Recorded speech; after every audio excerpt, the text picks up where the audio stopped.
G'day, ZiggyD here, and welcome back for some more Evolve. Today I have for you guys the first of a series of 5 match commentaries from the new Evacuation game mode.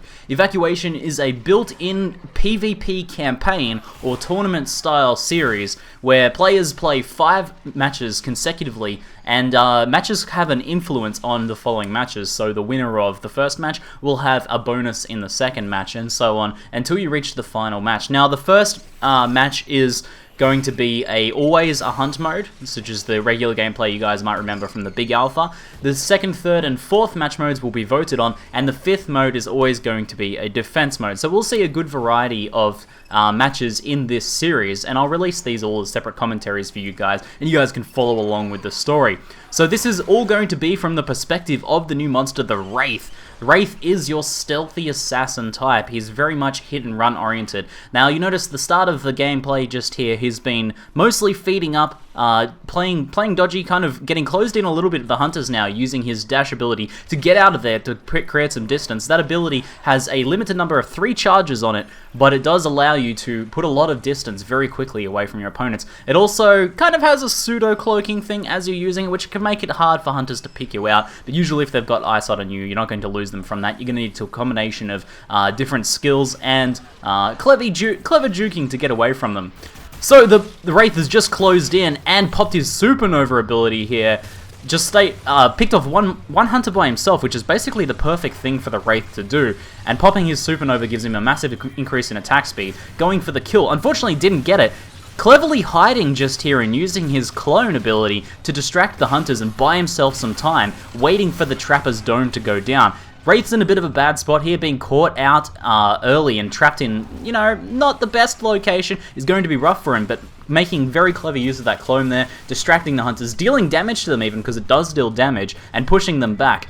They don't really know exactly where he is, though. They should be able to suspect. Looks like they're a little bit lost right now, so this is a good position for the Wraith to be in right now. He's going to be able to buy some time. Looks like Daisy might have a bit of an idea, and he's going to pop another clone just here, buying even more precious time. Excellent. You can see the decoyed skill coming up there on screen. Definitely decoyed skill just here. The hunters have found him now. He's going to dash out, try and jump on the hunter, pop his supernova, dealing a lot of damage. The harpoon has struck him just there. In a bit of a dangerous situation. Can't quite reach the hunter. The harpoon holding him back. He's got to turn around and attack that harpoon to be able to break free of it. Alright, the dome has gone down. The Wraith is out of there. He still has 2 bars of armor, but he's going to have to get out of there. He can't really take that much sustained fire. So it looks like the Wraith has managed to get himself a little bit of ground now. He's going to have a bit of time before the Trapper has his dome up again. He's going to have a chance to put some distance between him and the hunters, hopefully feed up a bit more and get that evolution that he also needs. So, the Wraith, as you can see, has a very short armor bar. Now, this really suits the playstyle of the Wraith as a hit-and-run style character. It only takes 2 or 3 monster feeds to essentially fill up that bar. And what that means is you can essentially attack the hunters, pick off one of the hunters, just get that one kill, just knock them down once. You don't even have to finish them off, because remember, there is that sort of carryover effect where you knock down a hunter if you put them on final stand, then next time they go up, they're going to have less life, so further engagements are going to be going in your favor. So the Wraith is a master of that. He can jump in, do a bit of damage, take down one of the hunters, take a bit of damage, lose his armor, and then go back out and just really quickly feed it up. You can actually have multiple engagements before your first evolution and still do quite a bit of damage, and then when it comes down to that final engagement, you're able to pick one of the hunters off and then finish off the rest of the weakened hunters. So very cleverly juking the hunters here, using his scent just to position where the hunters are. Looks like he's put a fair bit of distance, and this is an optimal time for him to feed up here. So you can see the evolution bar is almost full. The hunters are closing in, so he can't spend too much time feeding. He's definitely going to have to be feed and run here. Dine and dash, I believe it's known as. He's going to have to be moving very quickly here. Scooting up along the walls, the hunters seem to have a good trail on him. He's not using the sneak ability, so they're going to be able to follow his tracks just here. But with some clever sort of maneuvering, he might be able to take advantage of this situation. It looks like the Wraith is gearing up for something a little bit aggressive here. Now guys, I haven't seen these matches before because although I did have a hands-on with the Wraith in Sydney, oh, the excellent dome there, just grabbing him. Unfortunately, the Trapper is out of position. And he goes into Supernova there and scares the Trapper off, but not able to get the kill. Another hunter getting in a little bit close here. You don't want to attack the Wraith by yourself, essentially. You want to be with the rest of your team. That's when the Wraith really dominates. Alright, the Wraith is just buying some time for himself now. Looks like he's going to play the clever game and wait for the dome to go down. Oh, the harpoon just there, but able to get it off very quickly. Looks like the hunter's not exactly sure where the Wraith is hidden. Sneaky Wraith. So as I was saying, I haven't actually seen these matches because although I got a hands-on in Sydney, this series of matches was played by someone else, so this is going to be an exciting commentary for me. The clone has actually almost downed one of the hunters just there. The life is very low on the Trapper, and I think he's going to go supernova here. Oh, not going for the Trapper though, which would have been the better decision. To knock that Trapper down would have been excellent because it would have dropped the dome as well, allowing the Wraith to escape. However, he does a little bit of damage, not enough. He's get out of there. The medic is going to be able to heal them up. Gets a little quick feed there, a little quick snack, mid-combat snack there. Very nice. And the dome is going down now. He uses that clone to buy himself some time, and he should be able to get himself some distance now, and hopefully go for the evolution. I believe that evolution bar was almost or entirely full, very close after that little snack mid-combat there. We'll see. I think he might need one more feed, which might just be here.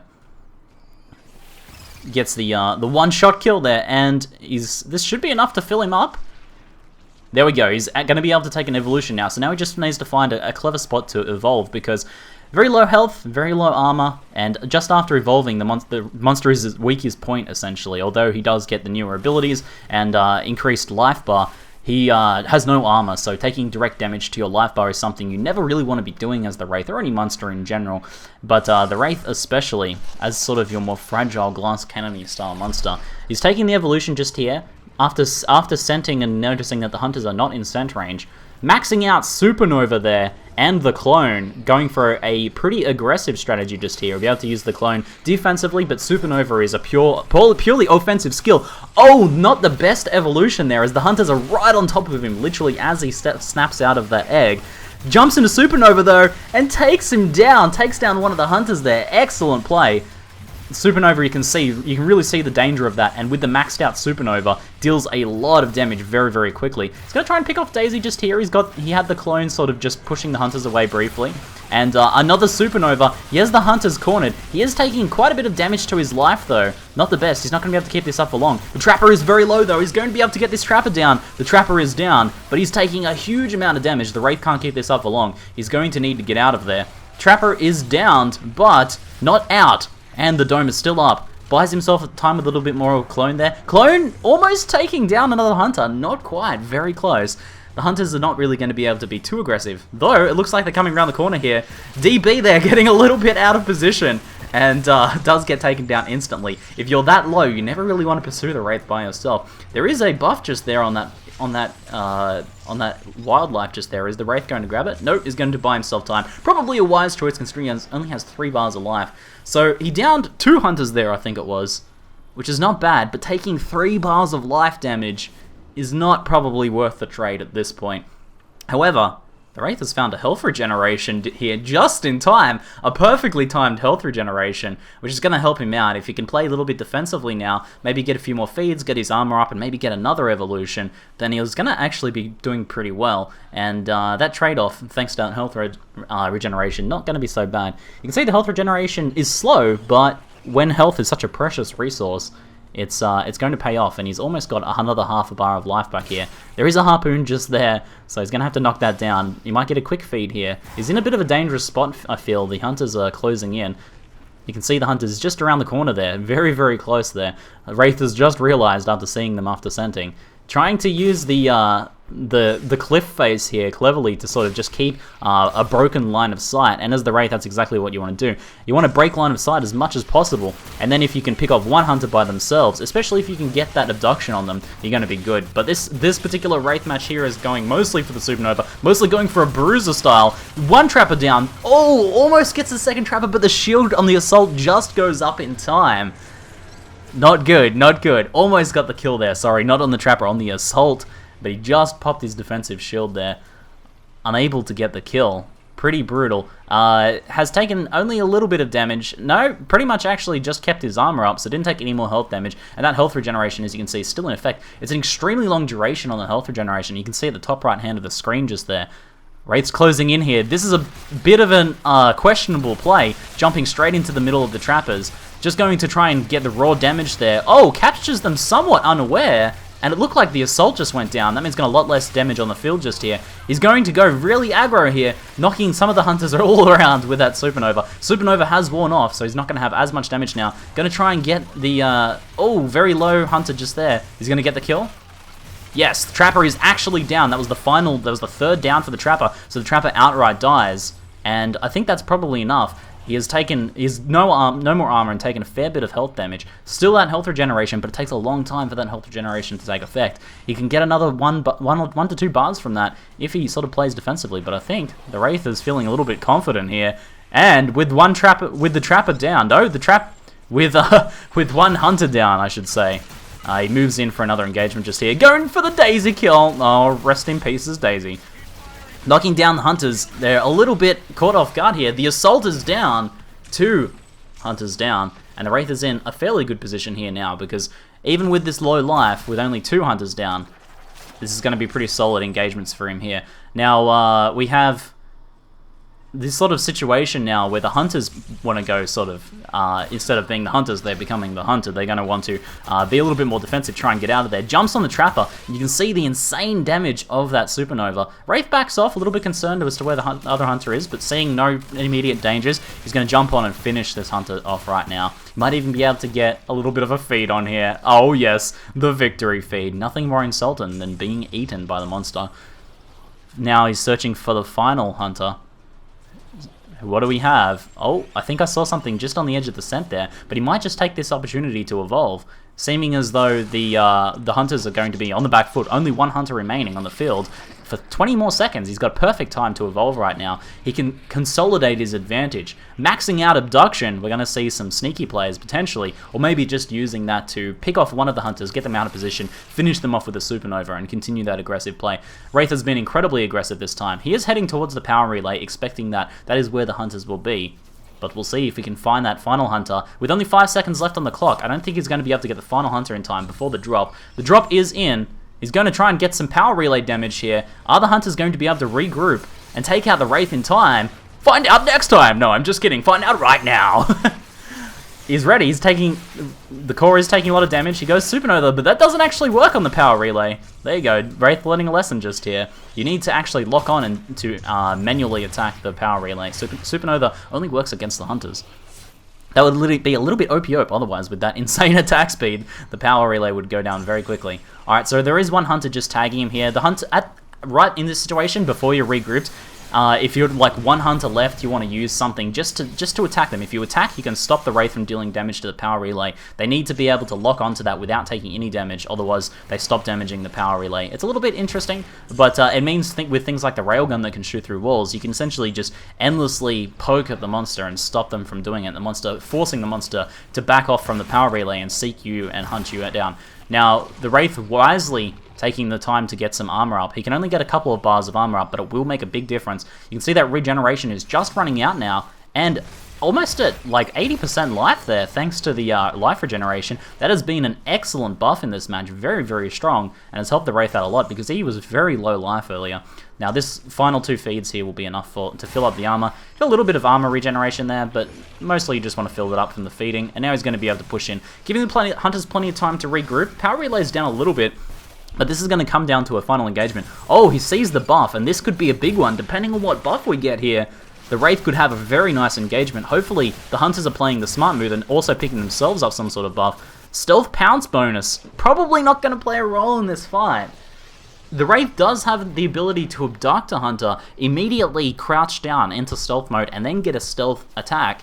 And that could work nicely with this bonus, but not anywhere near as good as something like a pure damage bonus that could make a big difference in this fight. So the Wraith might even be circling around searching for another buff, seeing what he can find, or just trying to find a good situation to attack from. He's entered stealth mode, stealthily sort of moving around now, playing more Wraith-like here, really.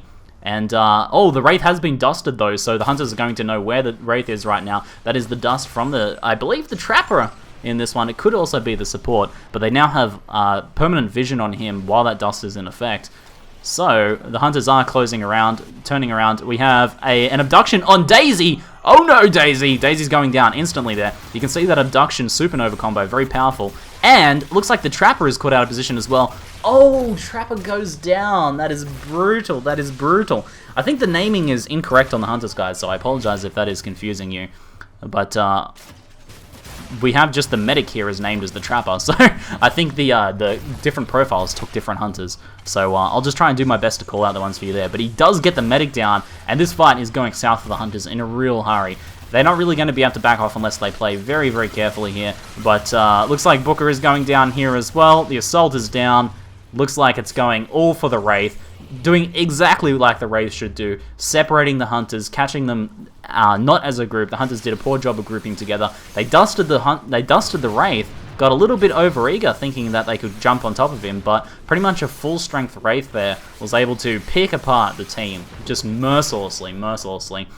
So the Wraith's going to be able to finish off the power relay just here, though we might have one Hunter sort of just try and jump on him and slow him down. We'll see if we have any final engagements here, or is this going to be game? I think it is, with 50 seconds until the drop, and only just the one Hunter there, just trying to be a little bit of a nuisance. Looks like the Wraith is going for a little bit of a victory kill. He sees the final Hunter, leaves the core, and decides to go for the kill. He wants this to be a kill finish for this particular match here.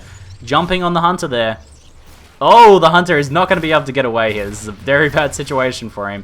He lost his Supernova, unfortunately. The Supernova is an area of effect, so he must remain in that Supernova for it to work. But the monster does get the kill there. The Wraith gets the victory, and is going to move into round 2 with an advantage. Guys, that was a pretty epic match. Not too bad a start for the Wraith, I think. Definitely showing some of the power of the Wraith in an aggro playstyle, really.